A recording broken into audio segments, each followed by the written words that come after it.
This conference will now be recorded. Hi everyone, welcome to Isha Training Solutions, Day 1 session, Performance Engineering. Yesterday we actually saw the glimpse of whatever the things that we are going to learn, whatever the topics that we are going to cover. In that, I showed you certain pieces of information. Today we are going to start our regular classes like Day 1. We are going to have our topics. Say that Day 1 topic is performance engineering introduction. Okay, performance engineering introduction is it's like first we should understand what is performance engineering, because I know in this forum there are people are already working as a developer, already working as a performance tester, already working as an infrastructure team support. Okay, so each and every one will have their own perception about performance engineering. Okay, actually saying the performance engineer job role is spread across all these layers also. Okay, so the performance engineer has to do in parallel with the activities of developer, in parallel with the activities of the functional or the performance tester, and then your infrastructure support. Okay, so why in parallel I'm saying, because those people are already doing their regular work and they are unable to maintain some time in doing the additional activity. Okay, in doing the additional activity, say if I observe a developer who is actually doing their work, what they will do, if you are assigning some user stories or epics, or giving some kind of a requirements, what they will do, they will develop that particular user story and then they will make it work. That's all. End of the day, the functionality should be stable and then it will work. But it will not 100% sure that that application will be satisfying the CPU needs, satisfying the memory needs, satisfying the response time needs, all those things and all. They will not actually consider it because they will not think about those aspects whenever they are doing the development. Okay, they will not think about it because they are not having the sufficient time to spend actively healthy time in doing the involvement about the response time, involvement about CPU, involvement about memory. They don't have the sufficient time to do that. Okay, and one more thing, like even the performance tester, I would say the performance tester, those who are working on the ground, say I also became a performance engineer from the performance testing, right? So I know during that period we'll only give certain amount of metric only. We'll give only response time, average transaction response time, hits per second, throughput, error. That's all. We'll limit our scope to a particular level and we will not go beyond that. So what will happen most of the times, like the customer first, the stakeholder will ask, in what way this number will help me.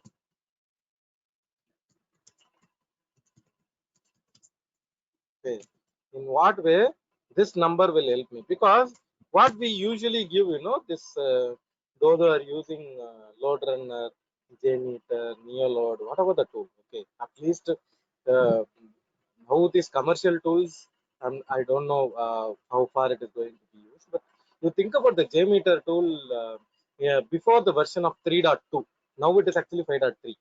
Before the version of 3.2 jmeter, I don't know, in this forum anybody worked in 3.2 version before? Anybody worked in this forum? 3.2 jmeter 3.2. Yeah, I worked, but very limited time. Yeah, why I asked this question, like those time there is no concept called dashboard report in jmeter. There is no concept. So Yeah, correct. that time you will only use summary report, aggregate graph, view results tree, view results table. Very few static reports will be there. So in that time you cannot even convince your customer whatever the number that you are publishing. That number that you are publishing, say like average transaction response time is 10 seconds. What way it will be useful for the end user? because the end user will not understand that 10 seconds where it actually spent. Is it a browser layer, or is it a web server layer, app server layer, DB server layer, or it is something related to JVM, or something related to CPU, something related to memory? Nowhere they'll get that clarity. So always the question will come, in what way this number will be helping me? The customer will ask this question. Okay, so that time we were not in a position to convince the customer, we were not in a position to justify our report. So that's the challenge of the performance tester, because it involves a lot of parameters. The performance tester, they are not having the sufficient knowledge to go beyond that. They are not having the skill set to do that. Okay, because their skill set is only pertaining to the load testing tool, only to that tool level knowledge they will have. Because of that, they cannot go beyond that. So that's a problem statement, right? So in that way also, there is a person required to go beyond what is expected. Okay, in that time also the performance engineering concept is coming. Okay, and then the production support team, now I have certain friends who is working in support team, but I know those people are having a 10 years experience. Means I know those people are working from their first year, second year and all, they used to be like rotational shift, 24/7.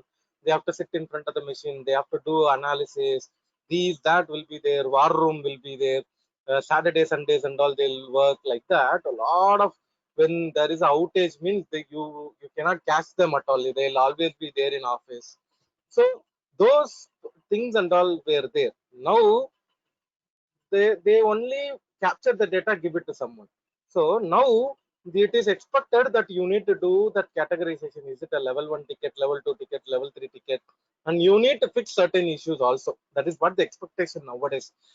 Those days and all, you can only capture it and send a mail, your job done. But now you need to fix it actually. You need to have that skill set to do that certain more activity. That is what the industry is expecting.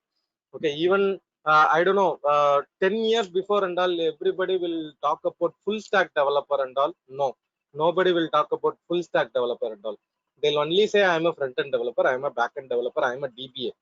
But now the expectation went beyond.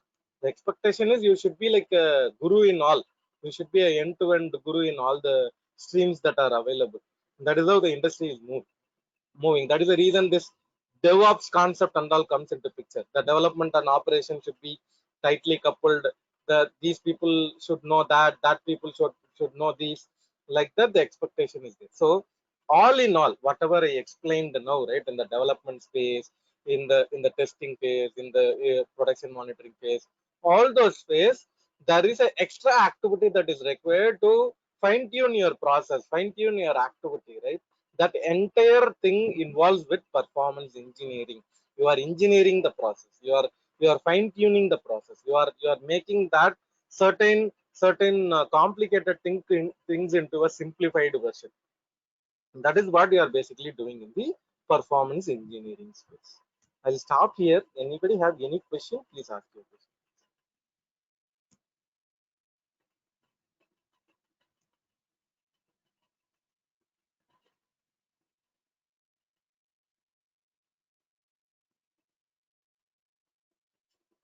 Okay, thank you.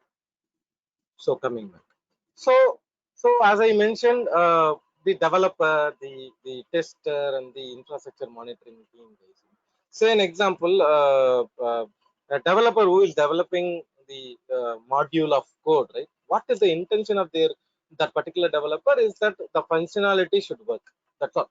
It should work, make it pass, without knowing whether it is create too much of a overload or what. This will create a lot of CPU or what, memory or no, nowhere they are worried of, because their primary intent is the functionality should work. That is how they will think about it, right? They will work on it. But in certain enterprise level organizations, the team will be divided into two. One is senior most people and junior most people. The senior most people, they'll pick certain people as architects or the consultants. Okay, what they will do every day, the junior people or the middle junior people who are writing their code, right, that will be actually reviewed by the consultants or the architects on a daily basis. before going into the code base. When they are checking in, right, that time it should go with the review of the senior person. but but it is not at all actively happening nowadays because of the time constraint, because of people are moving in agile model, people are moving in DevOps concept. They have very few days, 5 days for the development, or even 10 days for the development. They are not having sufficient enough time to get the requirement, understand, write the code. No, they will not have sufficient enough time to do that, the entire SDLC model and all, right? Now the entire environment is changed. It is like it is like fast moving world, right? You need to on the go, you have to understand the requirement and write your code. That is how the industry is there. So they are not primarily have time to do the code review, code walkthrough, code optimization, all those things they are not actually doing nowadays. That is where this performance engineer role is comes into the picture, because performance engineers are experienced enough people to understand the standards, understand what is happening in the application, and try to fine tune, try to optimize the code then and there when the developer is actually doing the development parallel activity. They have to do a kind of a parallel activity.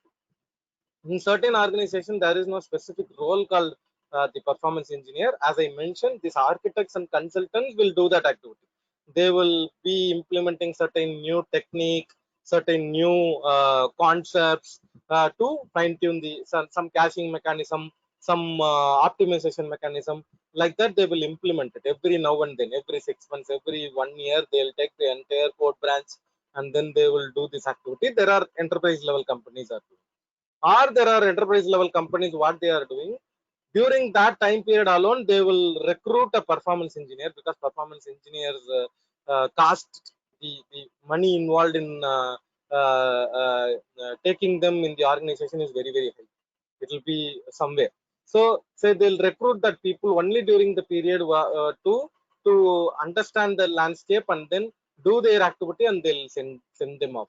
Okay, that is also there are companies are doing. There are companies, the particular guy will be always there to do the architectural review, system sizing, or even testing period, or even capacity planning period. Like that, the performance engineer always travel together with the entire team. That is also there. So this is how this performance engineering is that important concept. Okay, I will say like this, and maybe it may be a normal layman term. The performance testers who is there in the field for 7 years or 8 years, the ultimate expectation from the team top management is they need to become a performance engineer. That is how the people will say. Once they are crossing 8 years, they'll say, why don't you learn some performance engineering concepts? Because during that eight years, what they will do, they will do scripting, they'll do execution, they will do analysis. That's all. That is a repetitive task for them. So the top management sometimes what they will expect, like, why don't you become a performance engineer? Why don't you do the additional activity? Why don't you make yourself contribute for certain additional things? Because what the top management will think, we are paying you more and you are not doing the actual tasks expected. That is how these people nowadays thinking, no? So every managers meeting, every individual team meetings, no, people will expect, like, why don't you learn some performance engineering concepts?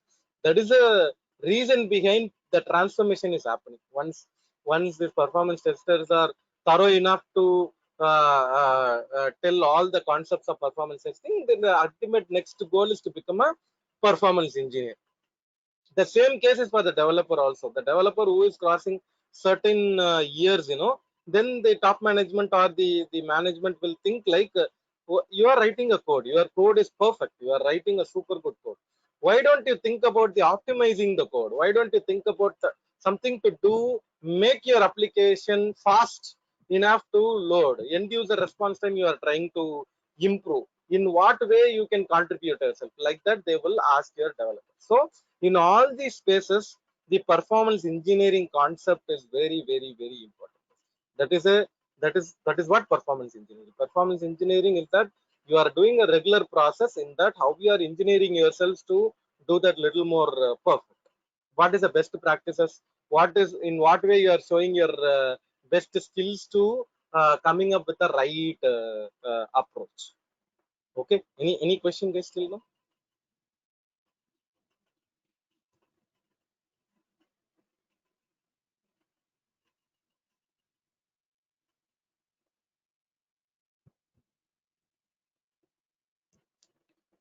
Yeah, thank you. So we will keep in mind certain things like the first topic we are done. The second topic is PELC. PELC, performance engineering life cycle. Okay, so in this forum, many performance testers will be there. You are already aware of PTLC, performance testing life cycle. And if developers are there, for them is SDLC, software development life cycle. And then there are functional testers will be there, STLC, software testing life cycle. So like this, each and everyone is doing their own activity in a sequential manner, right? That is in a life cycle way representation happening. Similar thing in performance engineering also it is there. Okay, performance engineering also it is there. Say an example. I'll compare the development life cycle with with the performance engineering life cycle. Okay, performance engineering life cycle. Say an example in your performance in your development activity. If you are doing a requirement gathering, means if you are doing a requirement gathering, that time this performance engineer will do analysis, the basic analysis, and then the system sizing activity they will be doing. Okay, when these people are doing a requirement gathering, performance engineer will basically do a system sizing understanding. Okay, what is that system sizing and analysis? What you will typically do? Okay, what you will typically do in this system sizing period? So it is to actually to arrive at a right number of resources. Okay, right number of resources to provide a satisfactory performance to the end user.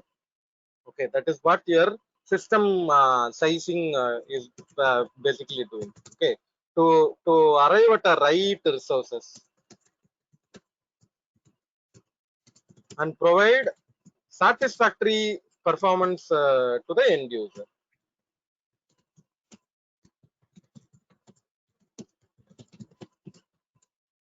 Satisfactory performance to the end user. That is a reason we are doing a system sizing. Okay, system sizing, and then even the analysis. Basically, we are trying to do. Say in that timing, whenever you are doing the system sizing activity, what we will be thinking of, we will be thinking of end user response time. End user response time. Okay, even we'll think about concurrent user also we'll be thinking of, even the um, uh, peak business transaction, peak business transaction. And then what is your growth rate over the period when you are working? What is your growth rate of your application? Say this year you have 1,000 user, next year it will become 1,500 or 2,000. Okay, that level of understanding. Even we'll try to say like what is storage detail. Okay, storage requirements and all we will be understanding during that time period. Okay, so when you are doing a system sizing sorry, when you are doing a system sizing, you need to keep in mind all these things. Okay, what is the end user response time, it will impact the end user, concurrent user, peak transactions, peak business transactions, and then growth rate, and then your storage requirement. All these things you need to keep in mind when you are doing a system sizing.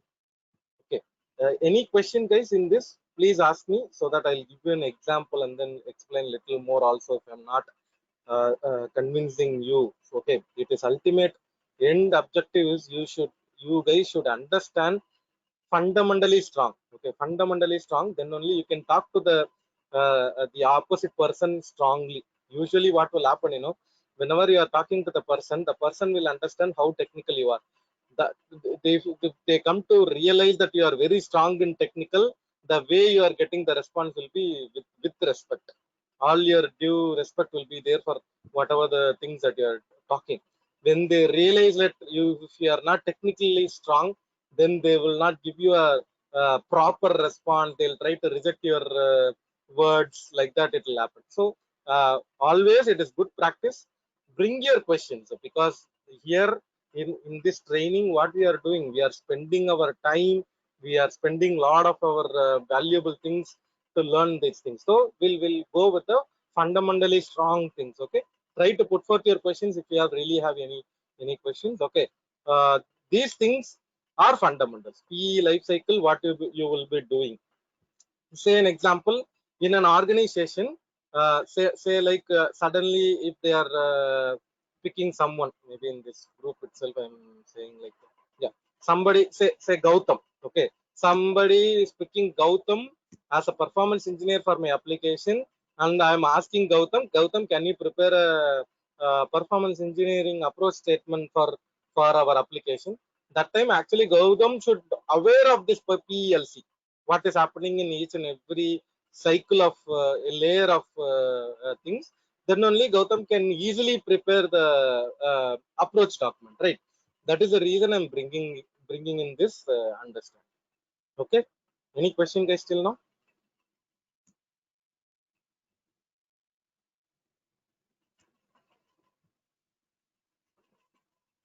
Yeah, so how can we do correctly the system sizing? I mean, can you give an example? See, system sizing, what will happen, when you are defining like this much of a RAM, this much of a hard disk you are defining for the application. Okay, and you should have a prior experience as a performance engineer. You may be have a prior experience as a performance tester or a developer, right? Either of the background will be there. So what you be doing is that like as a you have a development knowledge, earlier development knowledge means what will you do? There is a transaction which will actually consume what? You have to do a unit testing and then understand like which will consume how much of a resource. Or if I'm always using this particular chunk of a code, it will be taking this much of a time.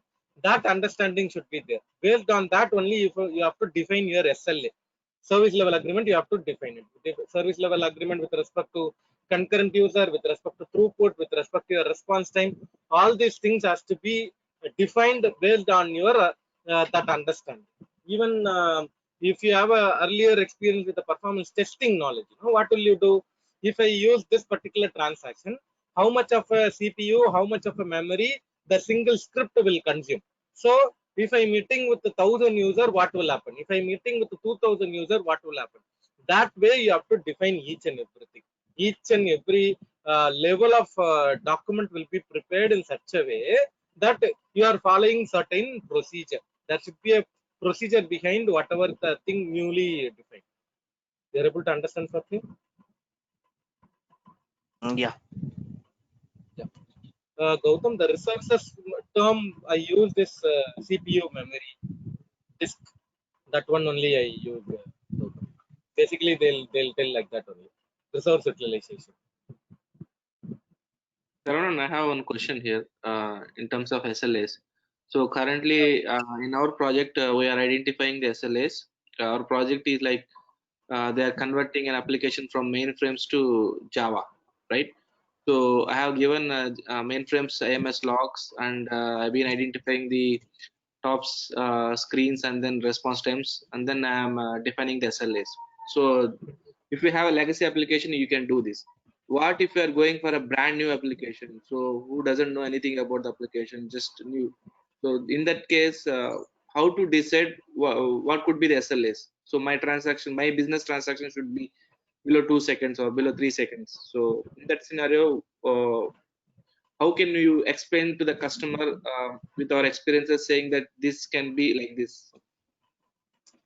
This is actually a known problem statement. Maybe many of the interviews also nowadays people have started asking this question. If it is a new application, means what is your approach? Existing application means what is your approach? But I would say if it is a new application, either two things only. The similar functionality is there with your competitor, or if they are publishing something, some metric, some user level metric, or total volume base. I'm saying, okay, some user level metric or some profit level metric that they are publishing means you can compare with them. That is one thing. Okay, one thing.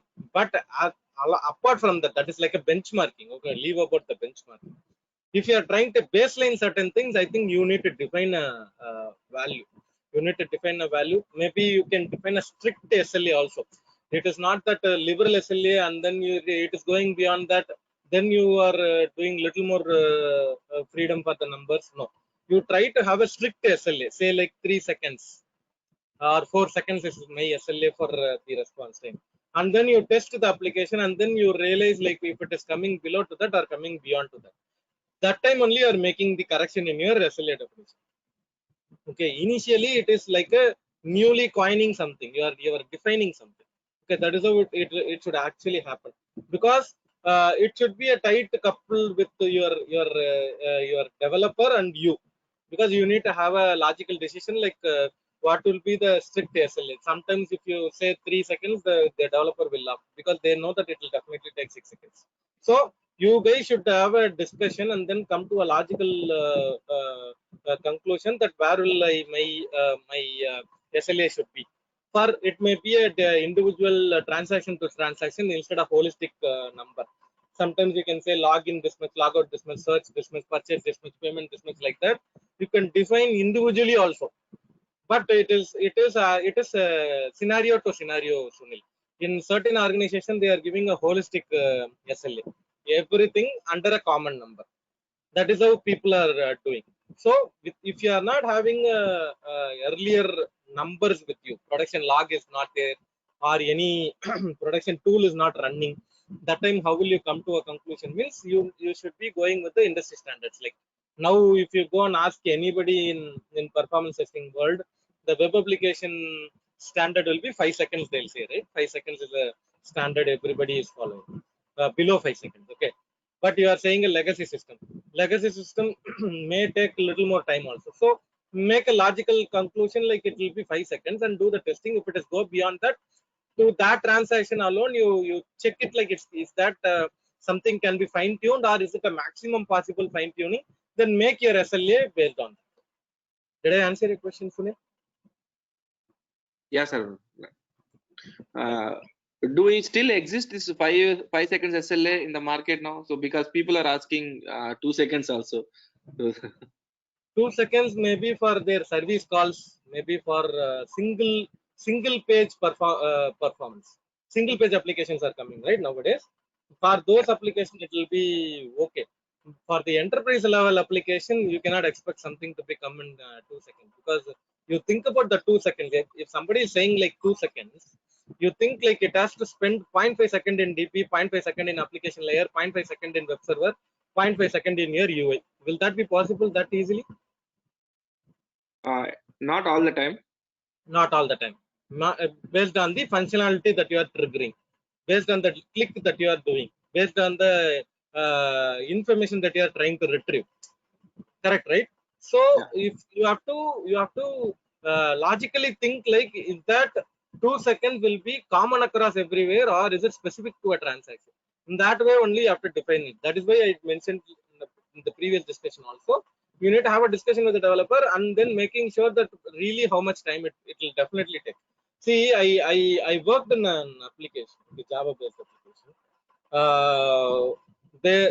Their application is like the, that's a telecom application. They are working like the customer call and create some ticket if something is not working.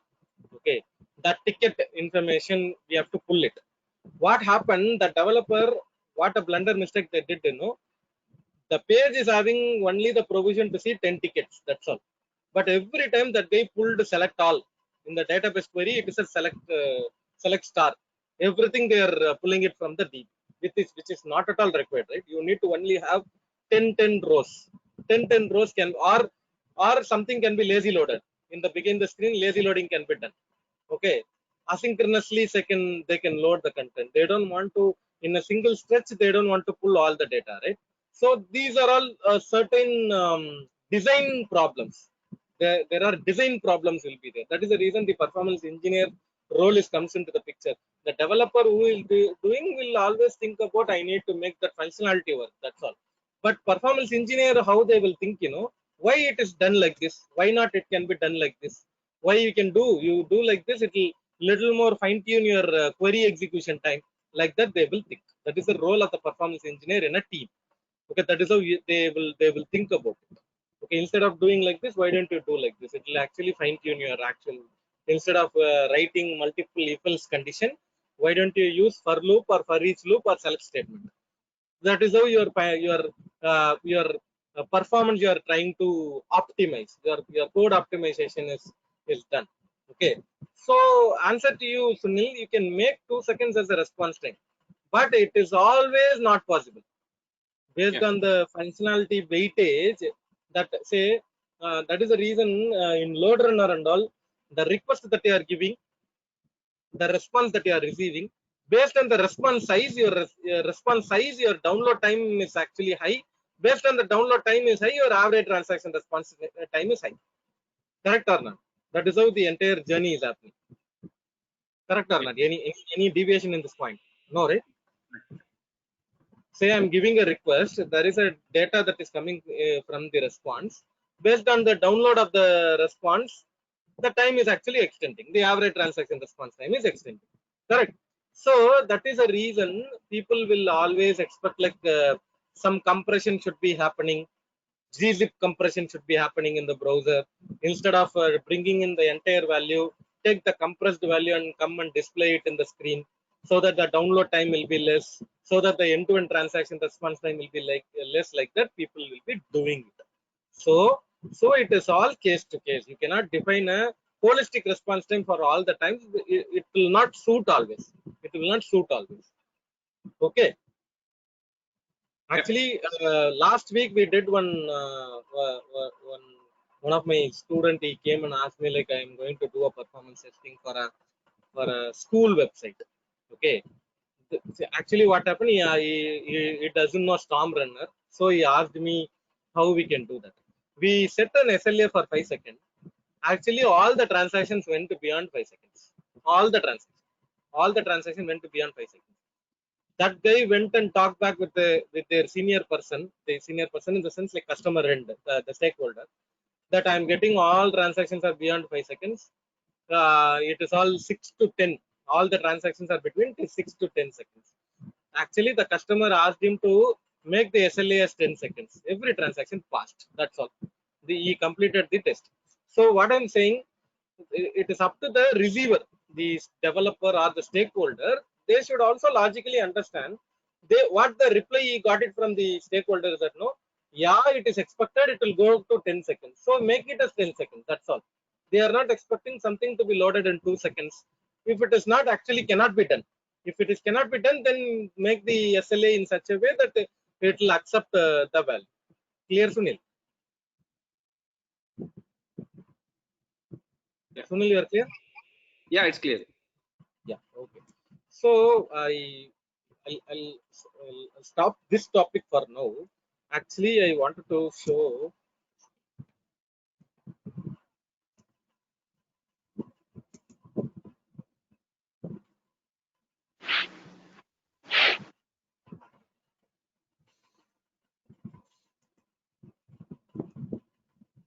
I'm starting my Apache Tomcat server.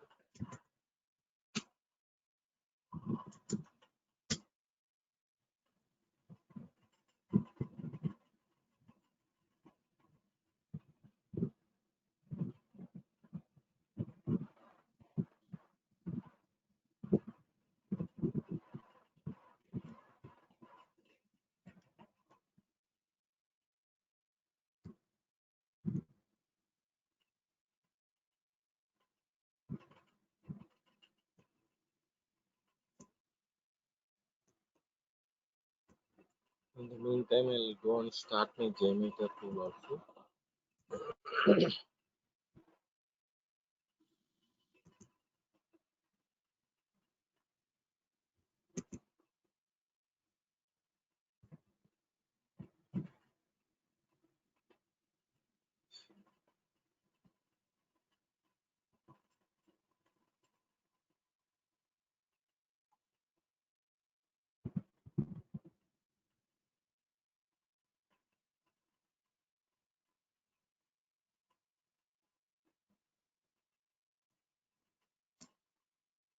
Yeah, the server started.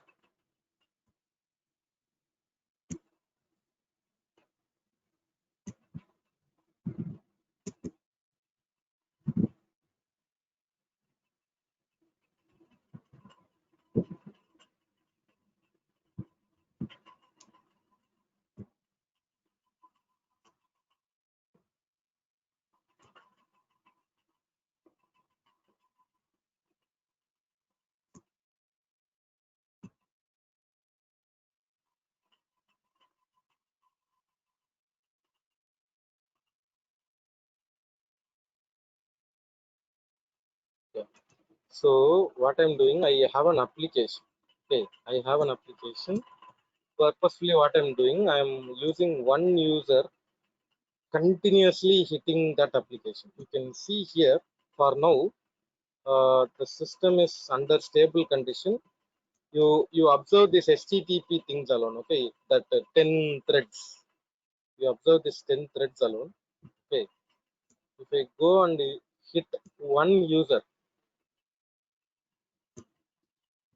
you can see it here. Green color is coming. Here certain green color is coming. Here certain green color is coming.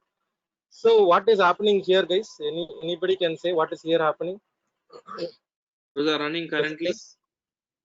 Yeah. So there are 10 threads are there. This single user giving request continuously. From the available threads, somebody is coming and taking that activity, completing it. That is what is happening. Okay, I'll repeat again. This one user load test, which is giving continuously some request to my server. In my server, there are available threads are there. The HTTP threads are there. Those threads, whichever the threads that are currently available, it is taking the activity and it is doing that activity, completing that activity. So that green color is, you can see the below color coding. It is a below color coding is what? Running status. Okay, running status. So there are threads are running, and then it is again becoming like a park status. Park status is nothing but the thread become idle. Idle means it is created, it is not doing running, it is not doing anything else, it is simply available. It is simply available. That is called as park status. Any question, guys, still know this understanding, this particular piece of understanding? These 10 threads are from cache threads. The application threads. Those are already created. Available threads, yeah. You can actually saying in application server itself, you have a configuration where you can define your threads. Okay. So because you just started the server, right? So that is the reason. Yeah. It is configurable. You can do that. Can you show us where the configuration is, like where we can do that? Just a minute.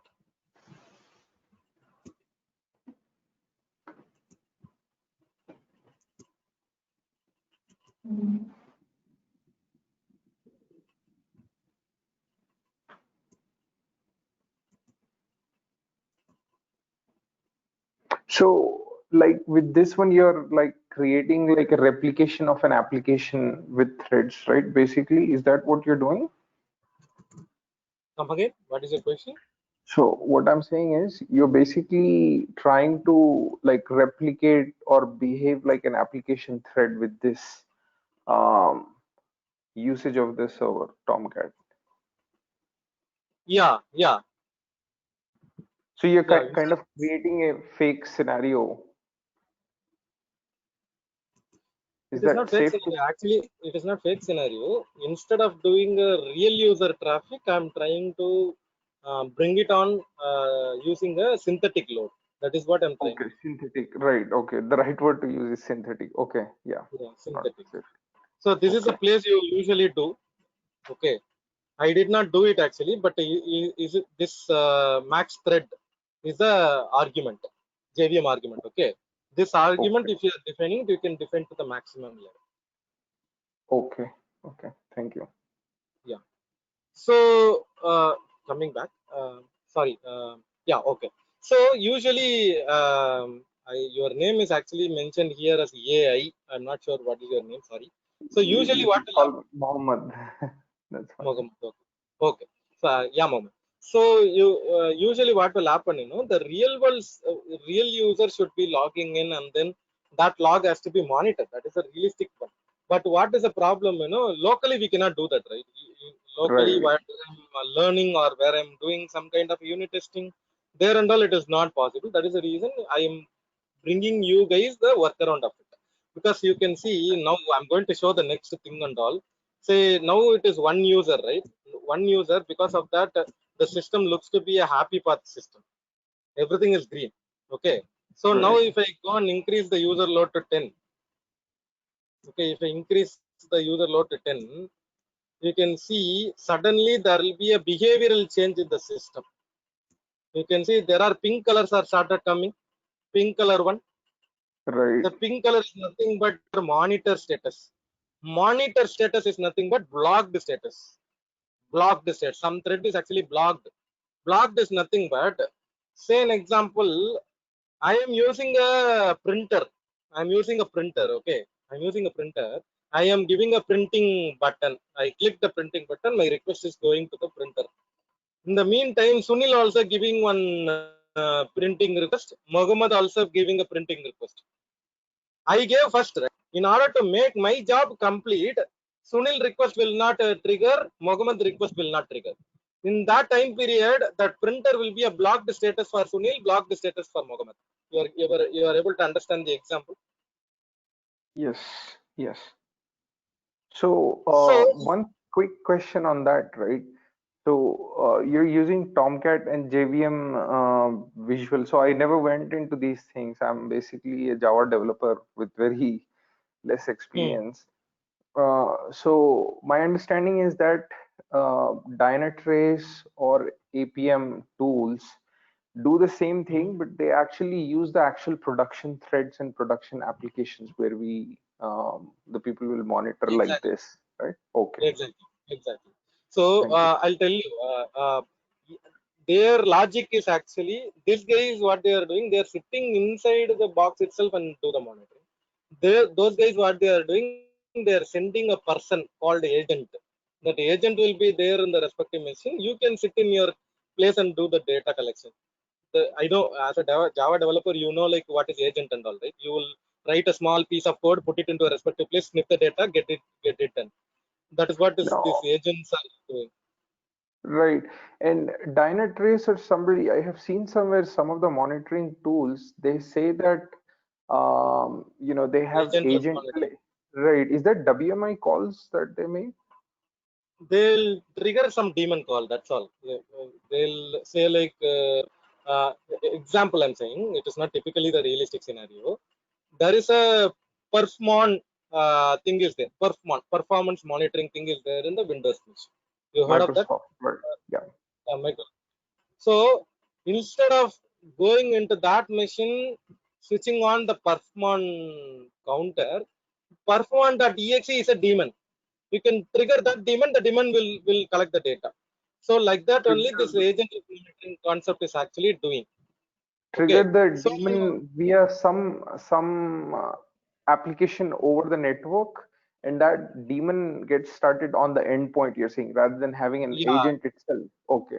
yeah, Oh, yeah. That's what I'm saying. So and one more thing, just a layman example I'm giving that. But in realistic world, if you go to this Dynatrace also, the term is actually agentless monitoring because they are right. not installing anything; they are instrumenting something.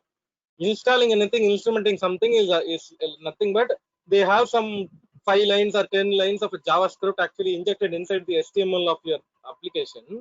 They are calling Not it get that as agentless monitoring, but it's actually instrumented inside.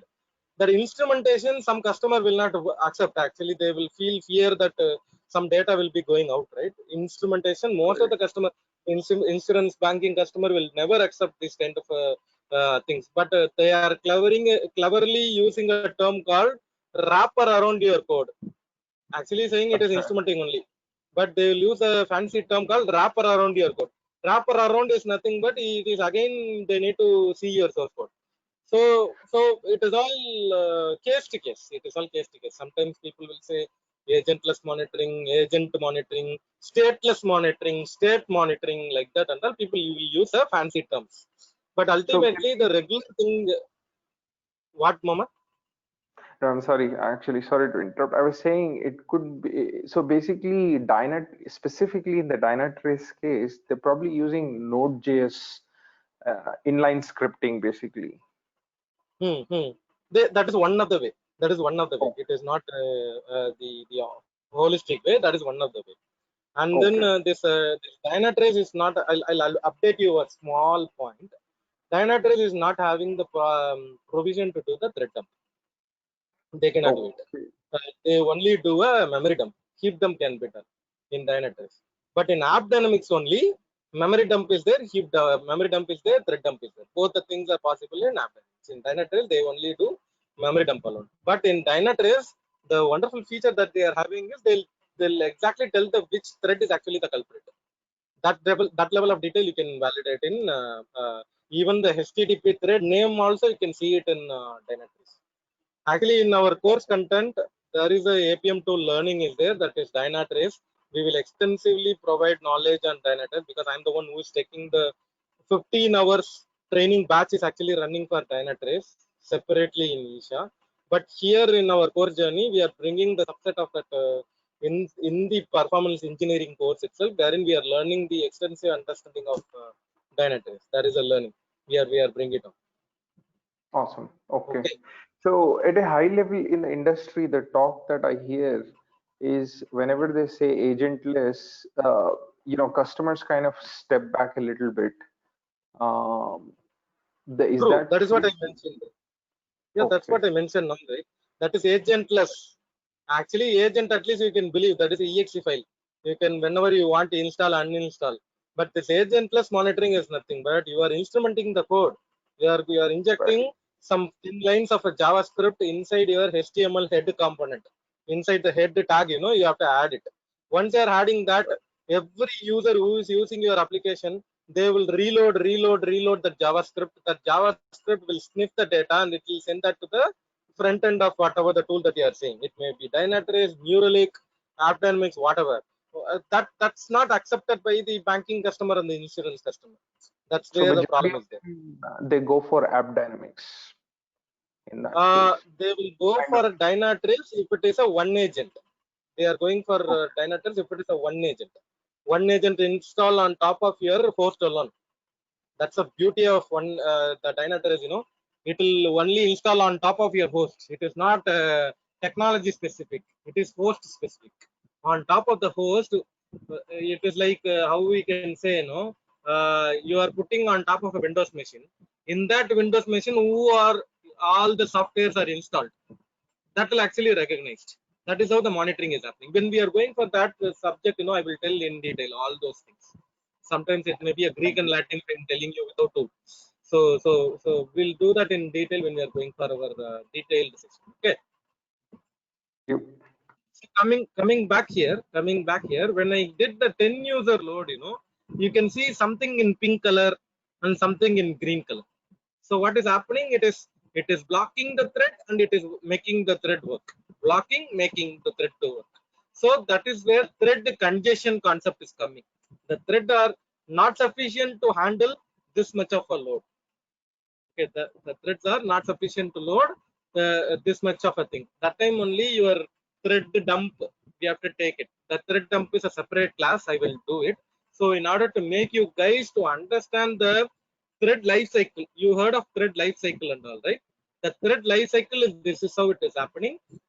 We will go in detail about the thread dump when we are having the session. I thought of sharing this information to you all. Okay, coming back to our the flow. So what did I say in system sizing is that like we should know end user response time, concurrent user, peak business transaction, growth rate should be understandable, storage requirement also we need to understand. Okay, all those information has to be done on the system sizing thing, right? Similarly, the next activity, if a developer is actually doing a architecture understanding, if a developer is doing the architecture understanding, means performance engineer should also do a architecture review and engineering design. Okay, architecture review and engineering design has to be done. Actually, what is that activity involved in that? You should make sure the design and implementation is very simple. Okay, architectural review, what will you do? Your implementation is simple.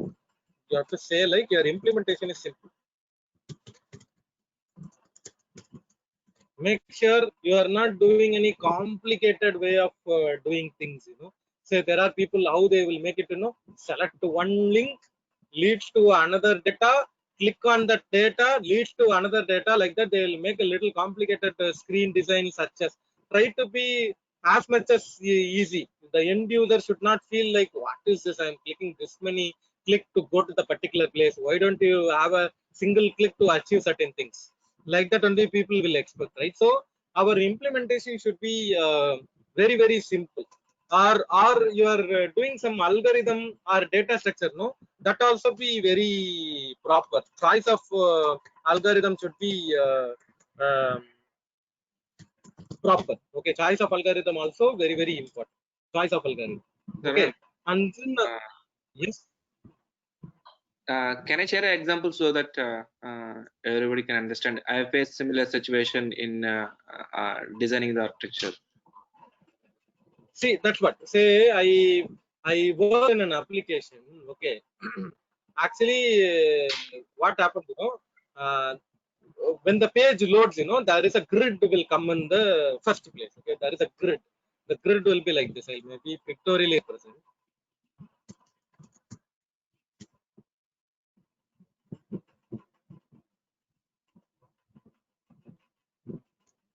Okay, this is a page that they had. Okay, this is a page.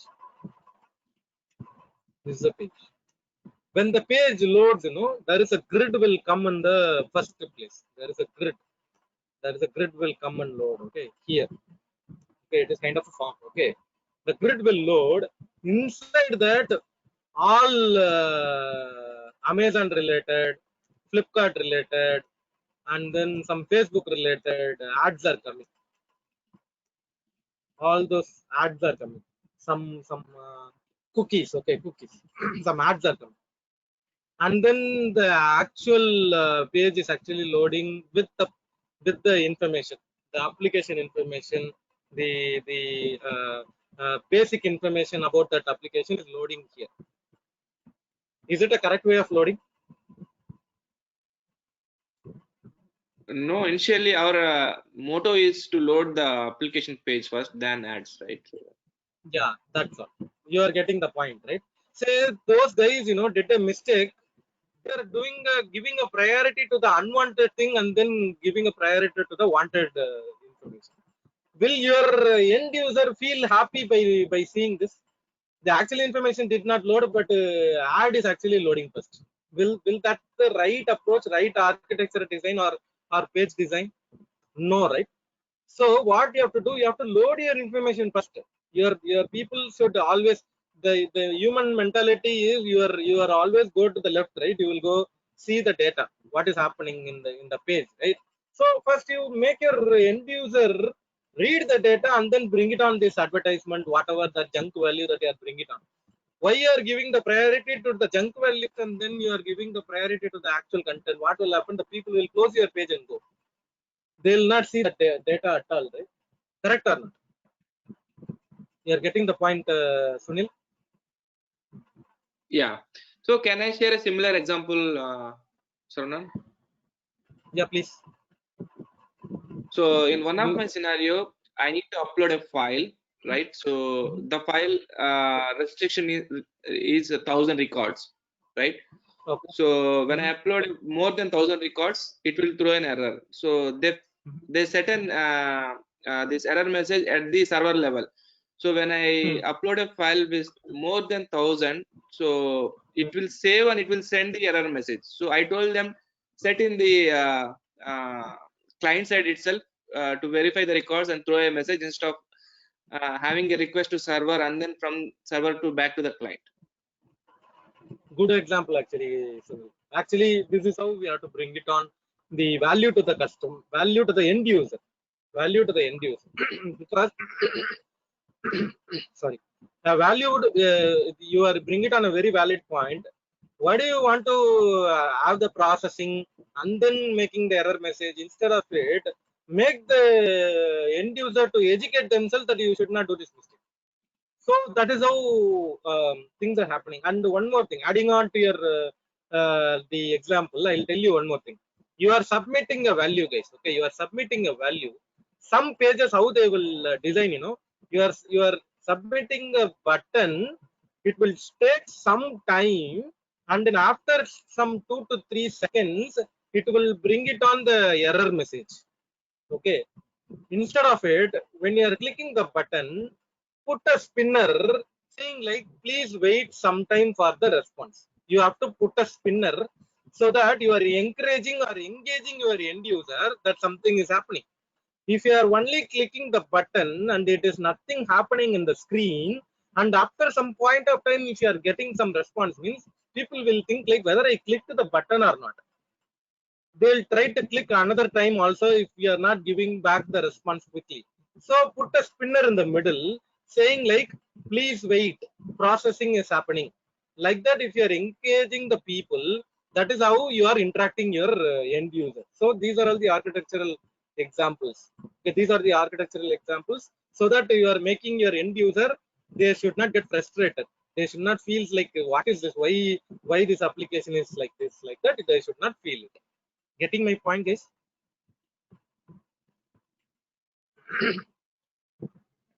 Yep. Everybody in this forum understanding all these things, right? So that this is how this architectural contribution of the performance engineer is also coming, and they should be knowing that this is how if you are doing a design, you can pull the interest of your end user, and you will get a lot of revenue, a lot of brand image will be there.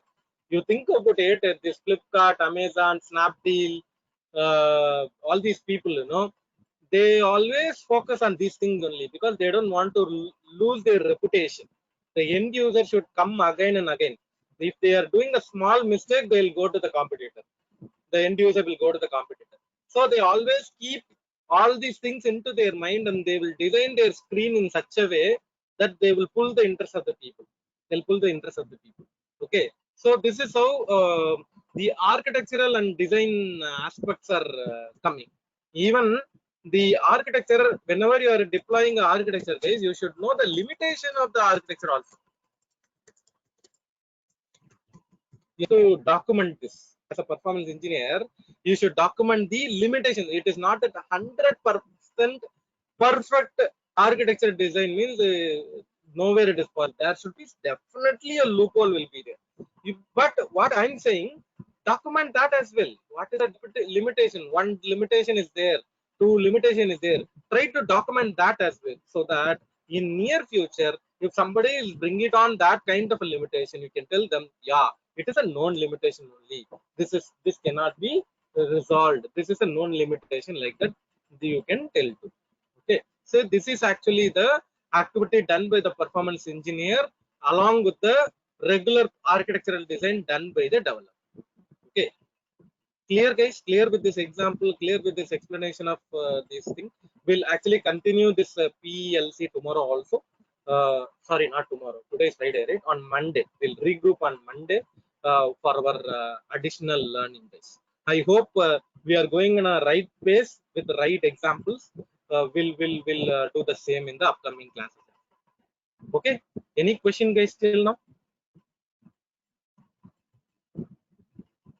So if I want to test this, actually I just need Tomcat and I can go and open JVM and all that, right? Yeah, you can. Mohammed, actually in the subsequent session I will be explaining the installation of Tomcat, configuration of the Tomcat, deployment of my sample application. It is there in the session. Okay, great. That will be covered. Yeah. So guys, those who are interested to proceed with the session, please reach out to Kumar sir. This is Kumar sir number, which is there in our website, EJA Training Solutions website. Please do reach out to Kumar sir. From Monday, we'll be continuing our regular batches. Please feel free to contact me or contact Kumar sir for further information, guys. And we are running our WhatsApp group, right? So in that, the communication will be coming. Those in this forum, those who are not part of the WhatsApp group, please share your numbers also, so that I'll ask the team to add your number in the WhatsApp group, so that you will get the further communication. All the communication will be reached. Yeah. Saravanan, one Thank question you. I had. Yeah, You also take App Dynamics course? yeah. I'm the one taking App Dynamics, Dynatrace, performance engineering, mobile performance testing course. All that I'm taking in each moment. Okay. And your number in WhatsApp, what is that last 3 digits? I'll maybe type it here. Can you note it down? 9790799029. This is my Okay, number. okay, great. Thank you. Yeah. Thank you, Mohammed, and thanks everyone. Thanks for joining today's session, and have a nice day, guys. Enjoy. Bye bye.